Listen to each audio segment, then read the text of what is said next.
រឿងរ៉ាវដែល Spirit Away លើកយកមកជម្រាបជូនប្រិយមិត្តអ្នកស្ដាប់ទាំងអស់គ្នានៅថ្ងៃនេះគឺពិតជាអ្នកទាំងអស់គ្នាធ្លាប់ដឹងហើយថារឿងនេះគឺជារឿងរ៉ាវដែលរន្ធត់ល្បីល្បាញមួយនៅក្នុងប្រវត្តិសាស្ត្រនៃប្រទេសកម្ពុជាយើងនោះគឺជារឿងខ្មោចដើមជាជ្វាឬវិញ្ញាណស្នេហ៍ប្តីប្រពន្ធនៅឯខេត្តកំពង់ចាមរឿងនេះគឺជារឿងពិតមួយដែលមានទីតាំងជាក់លាក់ហើយរឿងនេះគឺល្បីល្បាញខ្លាំងណាស់រហូតដល់ផលិតកម្មផ្សេងយកទៅផលិតជាខ្សែភាពយន្តក៏ដូចជាកុនដែលចាក់តាមទីវត្តអារាមហើយខ្ញុំក៏ជឿដែរថាបងប្អូនច្បាស់ជាធ្លាប់ទស្សនានៅរឿងនេះរួចមកហើយថាវាព្រឺព្រួចនិងគួរឲ្យខ្លាចនិងមានន័យខ្លឹមសារបែបណាថ្ងៃនេះ Spirit Away បានស្រាវជ្រាវរកសាច់រឿងដើមនៃរឿងនេះទាំងមូលដើម្បីយកមកនិទានចែកជូនបងប្អូនទាំងអស់គ្នាស្ដាប់អញ្ចឹងកុំឲ្យខាតពេលយូរចូលទៅដល់សាច់រឿងយើងទាំងអស់គ្នានេះគឺជាការនិទានរៀបរាប់យ៉ាងលម្អិតអំពីព្រឹត្តិការណ៍ដែលបានកើតឡើងនៅក្នុងភូមិព្រែកតាណុងស្រុកកោះស្រទិនខេត្តកំពង់ចាមកាលកំឡុងឆ្នាំ1956រហូតដល់ឆ្នាំ1957រឿងរ៉ាវនេះមិនមែនត្រឹមតែជារឿងខ្មោចលងធម្មតាទេប៉ុន្តែវាគឺជាសោកនាដកម្មស្នេហាដែលប្រែទៅជាវិញ្ញាណចងអាឃាតដ៏សាហាវរន្ធត់បំផុតនៅក្នុងប្រវត្តិសាស្ត្រខ្មែរតន្តិភាពភូមិព្រែកតាណុងនាឆ្នាំ1956នៅសម័យនោះភូមិព្រែកតាណុងគឺជាតំបន់ជនបទដាច់ស្រយាលមួយដែលសម្បូរទៅដោយចម្ការច្បារដំណាំរីឯអ្នកភូមិរស់នៅយ៉ាងសាមញ្ញបំផុតផ្ទះភាគច្រើនគឺសាងសង់ខ្ពស់ផុតពីដីដំបូលប្រក់ក្បឿងឬស្លឹកត្នោតហើយមុខរបរអ្នកភូមិជាចម្បងនោះគឺពួកគេតែងតែធ្វើចម្ការថ្នាំជក់ចម្ការពោតឬក៏ដាំចេកជាដើមរីឯនៅតាមដងទន្លេមនុស្សតែងតែប្រើប្រាស់នៅទូកកងឬទូកប៉ុកចៃសម្រាប់នៃការធ្វើដំណើរទៅកាន់ទីរួមខេត្តក៏ដូចជារាជធានីភ្នំពេញបើនិយាយពីតថភាពនាពេលរាត្រីវិញភូមិទាំងមូលគឺធ្លាក់ក្នុងភាពងងឹតស្លុបមានតែពន្លឺចង្កៀងប្រេងកាតនៅតាមផ្ទះនីមួយៗហើយយើងច្បាស់ជាបានឮនៅសំឡេងសត្វល្អិតជុំត្រហឹងអើងកងលាយផ្សំជាមួយនឹងអាកាសធាតុបែបត្រជាក់ស្រែបអាចធ្វើឲ្យយើងព្រឺឆ្អឹងខ្នងនាយចៅគឺជាបុរសម្នាក់ដែលមានរូបរាងមាំមួនកាយសម្បទាល្អនិងជាអ្នកជំនួញទុកម្នាក់ដ៏សកម្មចំណែកឯនាងផលគឺជាភរិយាដែលមានសម្រស់ស្រស់ស្អាតស្រស់សោភានិងមានចិត្តមេត្តាធម៌ហើយអ្នកទាំងពីរស្រឡាញ់គ្នាល្អល្អិនណាស់ពួកគេទាំងពីរទៅតែសាងសង់នៅផ្ទះថ្មីមួយក្បែរនឹងមាត់ច្រាំងទន្លេដែលនៅខាងក្រោយផ្ទះរបស់ពួកគេគឺមានដីចម្ការដែលដុះកោះកុញមើលទៅសម្បូរទៅដោយដើមចេកជ្វាលាយឡំជាមួយនឹងដើមក្រូចពីមួយថ្ងៃទៅមួយថ្ងៃប្តីប្រពន្ធរបស់ពួកគេរស់នៅជាមួយនឹងក្តីសុខសុភមង្គលដោយសារតែពួកគេទាំងពីរស្រឡាញ់គ្នាល្អល្អិនណាស់នាយចៅតែងតែចេញទូកទៅធ្វើចំនួនផ្សេងដើម្បីលក់របស់របររីឯនាងផលនៅផ្ទះរៀបចំផ្ទះសម្បែងរៀបចំបាយទឹកសម្រាប់ប្តីមើលទៅប្តីប្រពន្ធរបស់ពួកគេរស់នៅយ៉ាងសប្បាយរីករាយប៉ុន្តែរឿងរ៉ាវនៅលើโลกនេះមិនទៀងទាត់ឡើយថ្ងៃមច្ចរាជបានមកដល់នៅវេលាថ្ងៃមួយដែលជាខែមេឃចាប់ផ្ដើមស្រទុំនាយចៅត្រូវចេញដំណើរតាមទូកប៉ុកចៃរបស់គាត់ដើម្បីយកថ្នាំជក់ទៅលក់នៅឯភ្នំពេញមុនពេលចេញដំណើរទៅនាយចៅបានទៅអង្អែពោះនាងផលដែលជាប្រពន្ធរបស់គេពីព្រោះថានាងផលបានពពោះចិត្តគ្រប់ខែទៅហើយនាយចៅបាននិយាយទាំងទឹកភ្នែកថាអូននៅផ្ទះចូលមើលថែខ្លួនផងដោយសារតែជីវភាពយើងខ្វះខាតទៅធ្វើឲ្យបងចេញទៅរកស៊ីមួយអាទិត្យនេះបងត្រឡប់មកវិញបងនឹងទិញមាសនិងទិញក្រណាត់អាវថ្មីទុកទទួលកូនយើងក្រោយពីបានផ្ដែផ្ដាំនៅពាក្យពេចន៍ផ្សេងប្រាប់ប្រពន្ធរួចហើយនាយចៅក៏ចោះទូកចេញទៅទាំងទុកឲ្យប្រពន្ធកំពុងតែពពោះនៅផ្ទះតែម្នាក់ឯងក្រោយពីនាយចៅដែលជាប្តីបានចេញទៅរកស៊ីប្រហែលជា3ថ្ងៃនាងផលក៏ចាប់ផ្ដើមឈឺពោះយ៉ាងខ្លាំងនៅយប់កណ្ដាលអាធ្រាត្រ ហើយធ្វើឲ្យនាងស្រែកខ្លាំងរហូតដល់អ្នកភូមិឮក៏ទៅហៅនៅគ្រូឆ្មបបុរាណប្រចាំភូមិដើម្បីឲ្យមកមើលនាងទាំងយប់នាងផលស្រែកធ្ងន់ធ្ងរឈឺចាប់យ៉ាងខ្លាំងព្រោះថាកូននៅក្នុងពោះរបស់នាងកើតបញ្ច្រាស់ជើងតាមទំនៀមទម្លាប់ខ្មែរបើកូនបញ្ច្រាស់បែបនេះគឺជាសញ្ញានៃសេចក្តីស្លាប់ក្រោយពីពេទ្យឆ្មបបានព្យាយាមអស់ពីសមត្ថភាពទៅហើយក៏នៅតែមិនអាចជួយអាយុជីវិតនាងផលបានដែរពេលនោះនាងផលបានដាច់ខ្យល់ស្លាប់ទាំងភ្នែកនៅបើកធ្លុងតាមទំនៀមទម្លាប់ខ្មៅងងឹតពីបុរាណអ្នកដែលស្លាប់ទាំងពពោះបែបនេះត្រូវបានគេចាត់ទុកថាគឺជាខ្មោចព្រាយឬយើងហៅថាព្រាយពួកគេទាំងនោះគឺមានឥទ្ធិពលខ្លាំងណាស់ហើយអាចនឹងលងបន្លាចអ្នកភូមិមិនឲ្យរស់នៅបានសុខទេដោយសារតែសាកសពរបស់នាងផលហូរឈាមខ្លាំងពេកនិងបានស្លាប់ទាំងពពោះបែបនេះគឺជាវិញ្ញាណកាចសាហាវធ្វើឲ្យអ្នកភូមិភ័យខ្លាចក៏បានរៀបចំនៅពិធីបញ្ចុះសពនាងយ៉ាងប្រញាប់ប្រញាល់ហើយកន្លែងដែលបញ្ចុះសពនាងគឺនៅខាងក្រោមផ្ទះរបស់នាងក្បែរដើមចេកជ្វាដ៏ធំមួយដើមអ្នកភូមិប្រញាប់ប្រញាល់បញ្ចុះសពរបស់នាងដោយសារតែការស្លាប់បែបនេះគឺជាការស្លាប់តៃហោងហើយតាមជំនឿគេមិនឲ្យទុកនៅយូរឡើយបើទោះបីជាខំបញ្ចុះសាកសពរបស់នាងទាន់ពេលវេលាយ៉ាងណាក៏ដោយសារតែគឺជាសាកសពតៃហោងទើបធ្វើឲ្យអ្នកភូមិខ្លាចរអានិងមិនហ៊ានមកកាន់ផ្ទះនេះតទៅទៀតទេកន្លងផុតទៅប្រហែលជា3ថ្ងៃក្រោយមកនេះចៅបានត្រឡប់មកផ្ទះវិញនៅពេលព្រលប់គាត់ឃើញសភាពផ្ទះគាត់ដូចជាស្ងាត់ជ្រងំខុសប្លែកពីធម្មតាប៉ុន្តែមានពន្លឺភ្លើងចង្កៀងតិចនៅពេលដែលគាត់ឡើងទៅលើផ្ទះគាត់ឃើញនាងផលកំពុងតែអង្គុយបំបើកូននៅក្នុងអណ្ដឹងដូចធម្មតានាយចៅក្រោយពីបានឃើញបែបនោះហើយពិតជាសប្បាយចិត្តឥតឧបមាដោយសារតែនោះគឺជាកូនដំបូងរបស់គេហើយបានស្រែកសួរទៅប្រពន្ធរបស់គេថាប្រពន្ធសម្លាញ់អូនសម្រាលហើយមែនទេនាយចៅបាននិយាយទាំងទឹកមុខត្រេកអររីឯនាងផលងើបមុខឡើងញញឹមតិចទាំងទឹកមុខស្លេកស្លាំងរួចបាននិយាយថាចាស់បងកូនយើងសម្រាលស្រួលណាស់នាងផលបាននិយាយជាមួយនឹងសំឡេងស្រាលអូសមួយវែងអន្លាយធ្វើឲ្យនាយចៅរៀងឆ្ងល់បន្តិចដែរប៉ុន្តែហាក់បីដូចជាមិនមានអ្វីកើតឡើងទេនៅយប់នោះនាយចៅកំពុងតែដេកលង់លក់ក្នុងដំណេកដ៏ស្ងប់ស្ងាត់មួយគាត់ក៏មានអារម្មណ៍ថាខ្លួនគាត់ត្រជាក់ស្រេបគាត់បានបើកភ្នែកឡើងឃើញនាងផលកំពុងតែអង្គុយនៅឯចុងគ្រែសក់របស់នាងវែងអន្លាយធ្លាក់ដល់ដីរីឯភ្នែករបស់នាងបើកស្កប់ត្រឹងនិងមិនព្រិចសោះឡើយធ្វើឲ្យនាយចៅឆ្ងល់ហើយក៏ស្រែកសួរទៅកាន់នាងប៉ុន្តែនៅពេលដែលនាយចៅហាមាត់ស្រែកសួរភ្លាមនាងផលដែលជារូបរាងអង្គុយនៅទីនោះបានរសាត់បាត់មួយរំពេចនាយចៅបានយកដៃញីភ្នែកមួយដងជាពីរដងក៏នៅតែមិនឃើញរំពេចនោះនៅពេលដែលនាយចៅបានក្រឡេកមកក្បែរខ្លួនក៏ឃើញថានាងផលកំពុងតែគេងលង់លក់នៅក្បែរខ្លួនទេក្រោយពីនាយចៅបានឃើញបែបនេះហើយក៏គិតក្នុងចិត្តថាគ្រាន់តែជាការស្រវាំងភ្នែកនិងការស្រមើស្រមៃតែប៉ុណ្ណោះទៅយប់នោះមិនមានរឿងអ្វីកើតឡើងតទៅទៀតទេរឿងរ៉ាវចម្លែកចាប់ផ្ដើមកើតមានឡើងនៅថ្ងៃបន្ទាប់នាយចៅបានដើរទៅផ្សារដើម្បីទិញនៅរបស់របរផ្សេងនៅពេលដែលអ្នកភូមិបានឃើញគាត់ហើយគ្រប់គ្នាបានដើរគេចវេះពីគាត់ហើយអ្នកខ្លះទៀតសម្លឹងមកគាត់ដោយកសែភ្នែកអាណិតនិងខ្លះទៀតភ័យខ្លាចគ្រានោះក៏មានអ្នកភូមិម្នាក់រត់មកខ្សឹបប្រាប់គេថាចៅអើយចៅប្រពន្ធចៅឯងស្លាប់ចោលចៅឯងបាត់ហើយកុំនៅផ្ទះនឹងទៀតអីក្រោយពីនាយចៅបានឮនៅសម្ដីលោកយាយម្នាក់នោះនិយាយប្រាប់ហើយធ្វើឲ្យគាត់ខឹងសម្បាយ៉ាងខ្លាំងហើយបាននិយាយទៅកាន់លោកយាយនោះថាកុំនិយាយរឿងអពមង្គលមើលងាយប្រពន្ធរបស់គាត់បែបនេះទៀតពីព្រោះគាត់មិនជឿនៅរឿងរ៉ាវដែលអ្នកភូមិនោះកំពុងនិយាយនោះទេដោយសារតែកាលពីយប់មិញនាយចៅ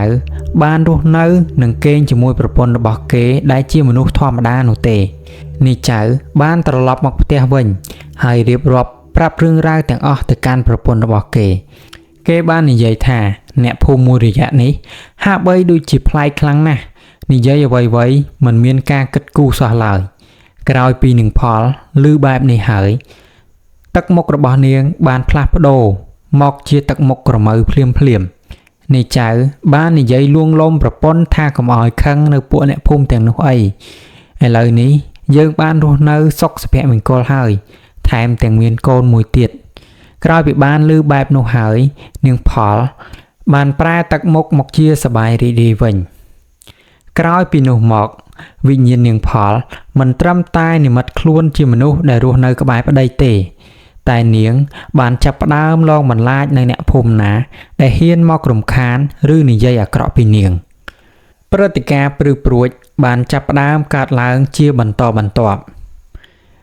នាវេលាថ្ងៃមួយបរិះម្នាក់ដែលជាអ្នកភូមិនៅក្បែរនោះបានចៅទុកមកបងសំណាញ់នៅឯមាត់ទន្លេក្បែរផ្ទះនាងផលអ្នកភូមិម្នាក់នោះដោយសារតែមកពីភូមិឆ្ងាយទើបមិនដឹងនៅរឿងរ៉ាវរបស់នាងផលនៅពេលដែលគេកំពុងតែបងសំណាញ់ក៏បងជាប់អ្វីម្យ៉ាងដែលលើកមកហាក់បីដូចជាធ្ងន់ខ្លាំងណាស់នៅពេលដែលគាត់ទាញឡើងយឺតម្ដងបន្តិចពេលនោះវេលារសៀលចិត្តយប់ប្រលប់ទៅហើយនៅពេលដែលគេទាញមកដល់លើឃើញដូចជាដុំខ្មៅអ្វីម្យ៉ាងនៅពេលដែលបើកមើលឃើញថានោះគឺជាក្បាលរបស់នាងផលដែលមានសក់វែងអន្លាយរុំជុំវិញនៅសំណាញ់នោះរួចហើយក៏បានសើចដាក់គាត់យ៉ាងលឺហើយបាននិយាយថាចង់ស៊ីត្រីឬចង់ស៊ីសាច់អញក្រោយពីបរិះនោះបានឃើញនៅទស្សនភាពបែបនេះហើយធ្វើឲ្យគាត់ភ័យខ្លាចជាខ្លាំងក៏បានលោតទឹកចោលទូកឡើងច្រាំងរត់ទៅផ្ទះវិញហើយធ្វើឲ្យគាត់ដេកឈឺជាងមួយអាទិត្យព្រឹត្តិការណ៍ទី2ជារៀងរាល់យប់អ្នកភូមិតែងតែឮនៅសំឡេងបុកអង្រែនៅខាងក្រោមផ្ទះនាងផលសំឡេងនោះបង្កឮយ៉ាងខ្លាំងដែលជាការរំខានដល់អ្នកភូមិមិនអាចឲ្យចូលសម្រាកបានហើយនៅពេលដែលអ្នកភូមិទៅអើតមើលគឺឃើញតែមានតែដើមចេកកំពុងតែយោលយកបក់ទៅមកទាំងតែបរិយាកាសនៅទីនោះគឺគ្មានខ្យល់ទេចំណែកឯព្រឹត្តិការណ៍ទី3នោះគឺនៅពេលដែលនាយចៅរស់នៅជាមួយនឹងផលនៅផ្ទះនោះគេតែងតែធំក្លិនក្រអូបនៅផ្កាម្លិះយ៉ាងឈ្ងុយឈ្ងប់ថ្លែងអីអ្នកភូមិដែលដើរកាត់ទីនោះតែងតែធំក្លិនស្អុយនៅគំរុងដូចជាសាកសពដែលបានស្លាប់អស់រយៈពេលយូរថ្ងៃមកហើយនៅលើโลกនេះគ្មានរឿងរ៉ាវអាចកំបាំងណាដែលលាក់ចិត្តនោះទេដូច្នេះហើយយប់មួយបានមកដល់នាយចៅនិងនាងផលកំពុងតែហូបបាយនៅលើផ្ទះរីឯនាយចៅកំពុងតែហូបសុកស្រាប់តែធ្វើឲ្យជ្រុះស្លាបព្រាចូលទៅក្នុងចន្លោះក្តារប្រហោងផ្ទះនោះមុននឹងគាត់ងើបទៅរើសនាងផលបាននិយាយថាបងចាំអូនរើសវិញភ្លាមនោះនាយចៅបានឃើញសម្រស់នាងផលចាប់ផ្ដើមប្រែប្រួលទៅជាស្លេកស្លាំងភ្នែកឡើងក្រហមឆ្អិនឆ្អៅហើយដៃរបស់នាងចាប់ផ្ដើមលូកយ៉ាងវែងខុសធម្មតាចេញពីលើផ្ទះចុះទៅខាងក្រោមផ្ទះដើម្បីឈោងចាប់យកស្លាបព្រានោះឡើងមកខាងលើវិញក្រោយពីនាយចៅបានឃើញបែបនេះហើយចាប់ផ្ដើមញាស់ខ្លួនទៅត្រើតប៉ុន្តែនាយចៅបានខំប្រឹងទប់ចិត្តដោយមិនឲ្យនាងផលដឹងឡើយនៅពេលនោះគាត់បានធ្វើពុតជាចុកពោះចង់ចុះទៅបន្ទោបងប៉ុន្តែនាងផលមិនឲ្យនាយចៅចុះទៅទេដោយសារតែនាយចៅអង្វរខ្លាំងពេកនាងផលក៏សម្រេចចិត្តថានឹងយកចំណងចងខ្សែដៃរបស់នាងចៅម្ខាងហើយម្ខាងទៀតចងនៅខ្លួនឯងដើម្បីកុំឲ្យប្តីរត់នាយចៅក្រោយពីបានចុះមកដល់ខាងក្រោមផ្ទះហើយក៏ស្រាប់តែស្រាយនៅខ្សែចំណងចងដៃនោះហើយយកទៅចងជាមួយនឹងត្បាល់កិនម្សៅថ្មដ៏ធំមួយរួចគាត់ក៏រត់សម្រេចជីវិតឆ្ពោះទៅកាន់វត្តព្រែកតនងនាងផលនៅខាងលើផ្ទះខំប្រឹងកន្ត្រាក់ខ្សែជារឿយហើយសួរថាបងហើយឬនៅបងសំឡេងត្បាល់ប៉ះទង្គិចនឹងក្តារធ្វើឲ្យនាងស្មានថានោះគឺជាប្តីរបស់នាងដែលកំពុងនៅក្បែរនោះលុះមួយសន្ទុះក្រោយមកបាត់យូរទៅនាងក៏បានចុះទៅមើលលុះដឹងថាត្រូវបានប្តីបោកនាងក៏ស្រែកយំឡើងលាន់ឮពងរំពងភូមិរហូតដល់មានអ្នកភូមិខ្លះភ័យដល់សន្លប់ហើយអ្នកខ្លះទៀតភ័យញ័រខ្លួនមិនហ៊ានចេញទៅណាឡើយ ធ្វើដល់ខ្មោចឯគេបោកទៀតនាយចៅក្រោយពីបានរត់ទៅដល់វត្តហើយលោកគ្រូចៅអធិការបានឲ្យគាត់ចូលទៅក្នុងអំបោះសីមាវិញ្ញាណនាងផលបានដេញតាមពីខាងក្រោយរហូតមកដល់វត្តនាងបានឈរនៅខាងក្រៅរបងវត្តហើយយំសោកបោកខ្លួនយ៉ាងខ្លាំងស្រែកហៅប្តីយ៉ាងគ្រលួចថា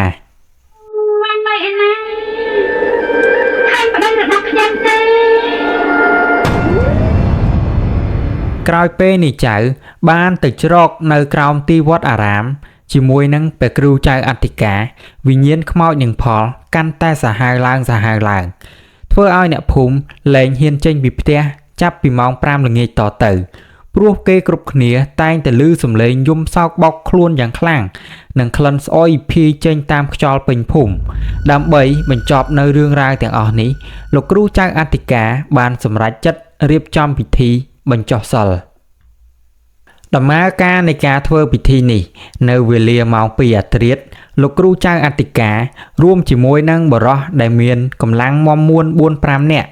បានទៅកាប់គាស់ដើមចេកជ្វាដែលជាកន្លែងបញ្ចុះសពរបស់នាងផលនៅពេលដែលជីកយកមឈូសរបស់នាងឡើងមកលើអ្នកគ្រប់គ្នាស្ទើរតែឈប់ដកដង្ហើមហើយម្នាក់បានឈរស្រឡាំងកាំងគ្រប់គ្នាពីព្រោះថាសាកសពរបស់នាងផលមិនមានធំក្លិនស្អុយរលួយដូចសាកសពទូទៅឡើយសក់និងក្រចករបស់នាងបានដោះយ៉ាងវែងខុសធម្មតាមើលទៅហាក់បីដូចជាមនុស្សរស់អញ្ចឹងភ្នែករបស់នាងនៅតែបើកថ្លុងដែលហាក់ដូចជាកំពុងតែដេកចាំនរណាម្នាក់អញ្ចឹងលោកគ្រូចៅអធិការបានប្រើនៅអំបោះសិល 7 ពណ៌ចងរំពាត់ជុំវិញមឈូសនិងដើមចេកជ្វាដើម្បីកុំឲ្យវិញ្ញាណចេញទៅក្រៅរង្វង់បានលោកគ្រូចៅអធិការបានចាប់ផ្ដើមសូត្រនៅមន្តគាថាព្រះធម្មចក្រនិងមន្តវិរូបខេដែលជាមន្តសម្រាប់ការពារសត្វសាហាវនិងវិញ្ញាណកាចសាហាវកំឡុងពេលសូត្រមន្តស្រាប់តែមានខ្យល់បក់បោកយ៉ាងខ្លាំងដើមចេកជ្វាអង្រួនដូចជាមានមនុស្សមកអង្រួនអញ្ចឹងពេលនោះសំឡេងរបស់មនុស្សស្រីបានយំលាន់ឮយ៉ាងខ្លាំងចេញពីក្នុងដីយ៉ាងគ្រលួចសំឡេងនោះគឺជាសំឡេងរបស់នាងផលនឹងឯងបានស្រែកយំអង្វរកុំឲ្យធ្វើបាបនាងដើម្បីបង្ក្រាបវិញ្ញាណនាងផលឲ្យខានតែបានលោកគ្រូអាគមម្នាក់ទៀតបានយកនៅស្បែកក្របីស្ងួតដែលសូត្រមន្តរួចមកគ្របពីលើមឈូសរួចបានយកដែកគោដែលបានបញ្ចុះនៅមន្តគាថាទាំង 7 គ្រាប់បានមកវាយបិទភ្ជាប់ទៅនឹងគម្របមឈូស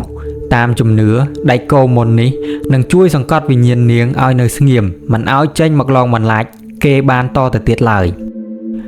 លោកគ្រូព្រះចៅអធិការបានឲ្យនាយចៅកាន់នៅទៀនជ័យរួចនិយាយទៅកាន់សពនាងផលថា